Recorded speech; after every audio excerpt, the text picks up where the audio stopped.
शहरातील BSNLच्या underground cable चोरी प्रकरणी अमरावती गुन्हे शाखेने मोठी कारवाई करत दिल्ली व उत्तर प्रदेशातील आंतरराज्यीय टोळीतील तिघांना अटक केली आहे, तर 4 साथीदार फरार असून त्यांचा शोध सुरू आहे। या टोळीने महाराष्ट्रातील अमरावतीसह अहमदनगर, संभाजीनगर आणि लातूर येथेही अशा प्रकारचे गुन्हे केल्याची कबुली दिली आहे। फिर्यादी मिलिंद नागे, ज्युनियर टेलिकॉम ऑफिसर BSNL यांनी 13 नोव्हेंबर 2025 रोजी गाडगेनगर पोलीस ठाण्यात दिलेल्या तक्रारीत 12 नोव्हेंबर रोजी जिनिंग फॅक्टरी, शेगाव नाका रोडवरील मॅनहोल उघडे आढळले।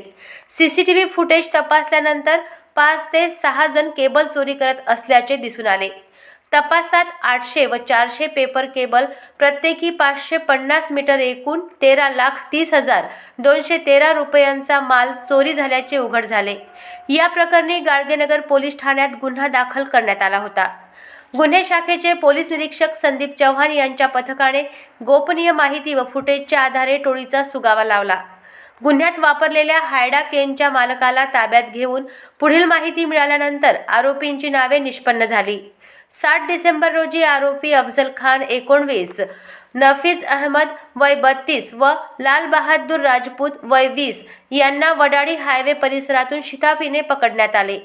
आरोपींकडून 2 लाख रुपयांची रक्कम, 4 मोबाईल किंमत 59,000 आणि यापूर्वी जप्त केलेली हायडा केन किंमत 10 लाख असा एकूण 12,59,000 रुपयांचा मुद्देमाल जप्त करण्यात आला आहे। पुढील तपासासाठी आरोपींना गाडगेनगर पोलिसांच्या ताब्यात देण्यात आले आहे।